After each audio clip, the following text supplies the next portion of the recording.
I'm staring down a giant ridge that I've climbed for the 3rd day in a row, and each time it kicks my butt. So one more time, I'm just gonna power up it. The spot I'm going into, I'm pumped. The stuff I've already got hung, I'm pumped. It's gonna be an unbelievable year, and I'm just kind of letting the positive thoughts of fall get me through the hard times, man, because I'm beat. My body's killing me. The reason I'm here is because I put a trail camera up here about a month ago, and in 1 week's time I got something like 5 or 6 different mature bucks using this trail, half of them during daylight. All these different bucks that I know from previous years, I've been watching them all summer, and they're all using this trail. So I found where the trail meets a spot where we can take most advantage of those convergences and most manipulate these bucks and kill them first night in, first morning in. Bow hunting is my life. Filming is my passion. My bow is my weapon. Hunting giant deer is my purpose. Shed hunting is what moves me. Chasing spring gobblers sharpens our skills. Designing the gear that I use is my job. Making better bow hunting videos is my duty. These are my friends and my brothers. This is my world. This is Whitetails Inc.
I cannot believe this setup.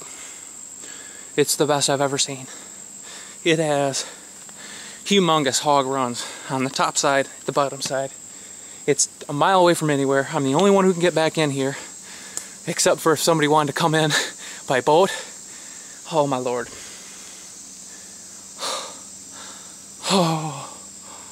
I feel like a giant's coming in on me right now because I've just found the ultimate spot. I'm so pumped. I could kill a dozen different big bucks here. Dozen. On any given day during the rut. I got my tree picked out. In this particular case, it worked out perfect because there's only really one to choose from. It is the easiest looking spot I've trimmed out all year. It's absolutely perfect straight tree. It's pretty open in this timber. I think if anything, it's going to be one of my easier tree stand setups thus far.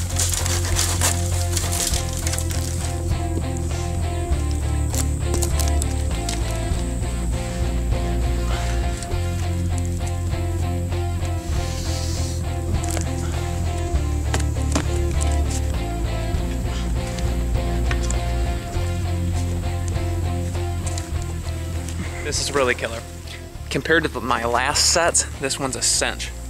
It's all pretty much open timber. I just got to trim a few branches here and there to create some lanes, and I'll be done. Should only take me about no more than 2 hours.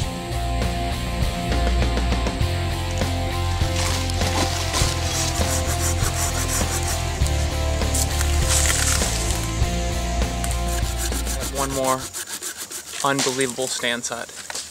It is a rut-filled anticipation of wonderment and dreams. It's unbelievable. Alright, I'm out in a new area, and this is a spot that I've walked through many times in the past. Just for one reason or another, I always wanted to hunt other areas because there's bigger sections of timber. And I came in here a couple different times during shed season. I made up my mind that I gotta give it a chance. It's one of these stupid spots. I don't think it's ever been bow hunted. And it's just basically a long draw that connects 2 sections of timber. There's a standing bean field around it. And it's just, right now, I I want to hunt it just for no other reason than I think during the rut I could catch a big one coming through here. Not too bad of a tree to set up in. I'm used to some really crappy ones. You literally could not plant a tree tighter than this. It is kind of a neat setup, actually. This is from my seated view what I see. Kyle's gonna have to be way up here on the opposite side, but we got a crotch to climb up in here. It's an oddball one, but I'll tell you what, I could kill a freaking giant buck out of this spot.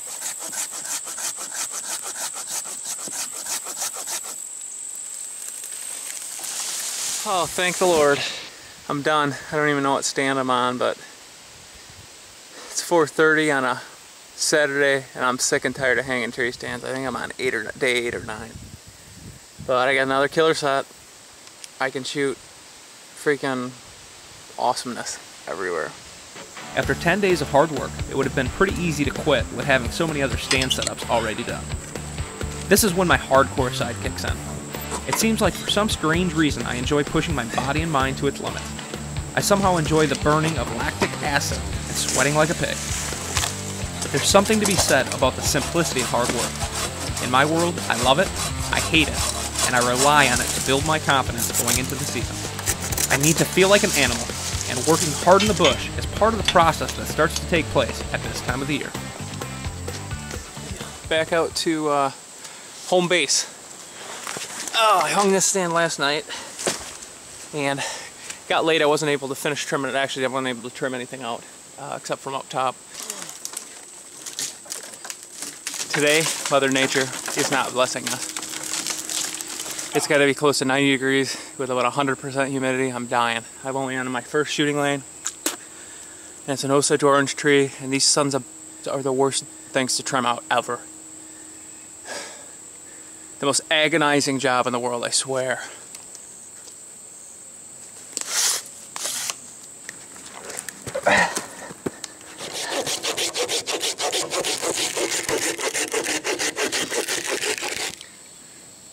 All through here, it's all shooting. All the way down through here, it's shooting. Big shooting lane out here. Another big one right out here. One off my back right here, and a final one right through here. I am finally done. These pruning tree stands, man, if there's the worst thing on earth, I'd like to know what it is. I am absolutely soaking to the bones, soaking wet. Oh.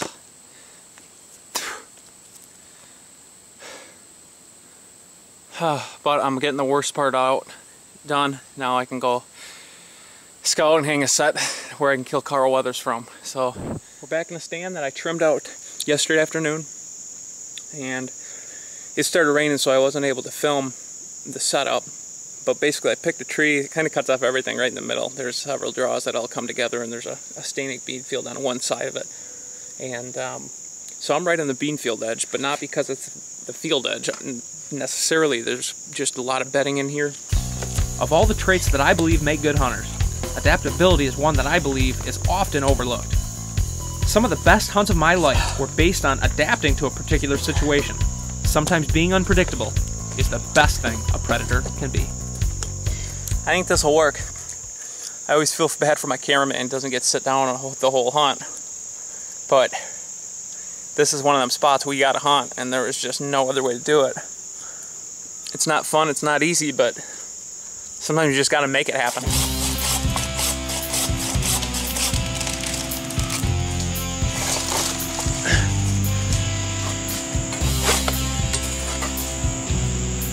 I am about 2/3 of the way through the trim job.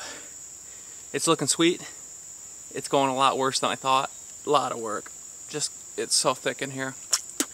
But I'm getting out here and I'm getting motivated and seeing what kind of sign and all these different field edges all come together within this 50-yard radius. So I ain't gonna lie, I'm not enjoying this very much more anymore.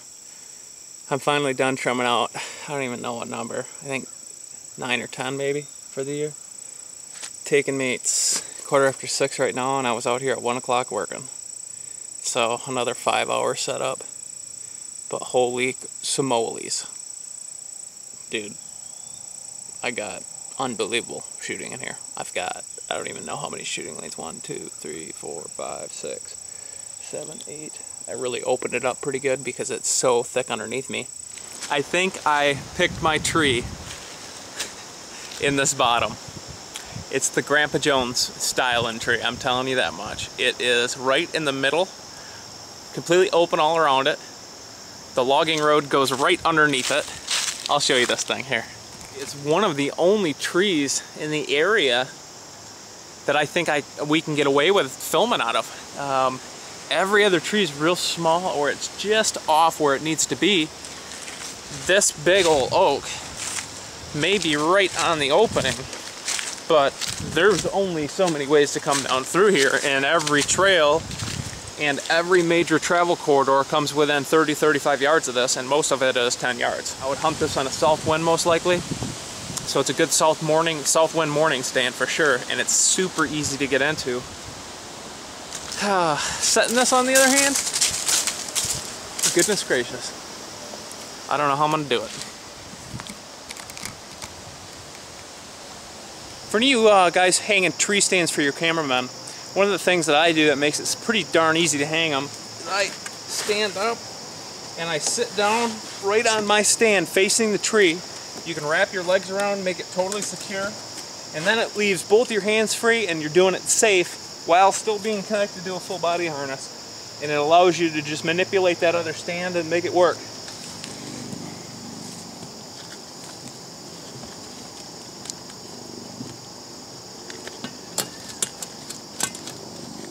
Well, it's day 15, and I'm happy to be closing out my 15 days of hell here in southeast Iowa. I set 2 stands last night in the old Grandpa set, or Grandpa Joe I think is what I'm going to be calling this one. And now I just got to trim it out. I'm going to put one main shooting lane right down the bottom of the straw, because there is all kinds of different spots where they cross. But basically, you look down back through here, this is just the bottom that goes through. There's several crossings I know. So I'm going to go down here, find a crossing, maximum I guess. Let's see how far I got to trim this out here.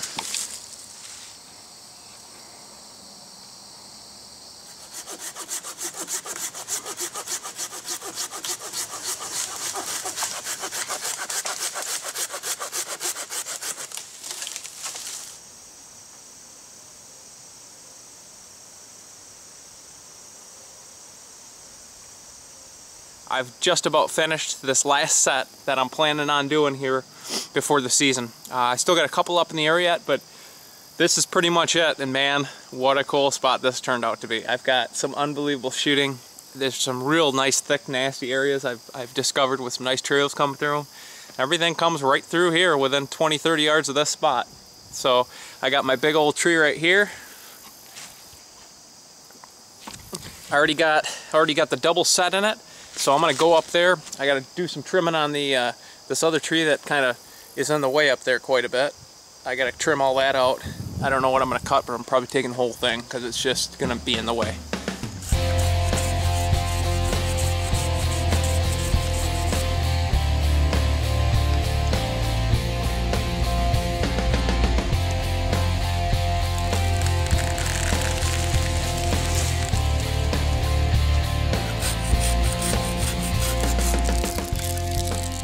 If you're sick of watching the same old, check out a White Knuckle DVD. Not just different, better. To check out our full line of White Knuckle Productions DVDs, gear, and additional video clips, either click on the link from whitetailsinc.com or visit us at whiteknuckleproductions.com.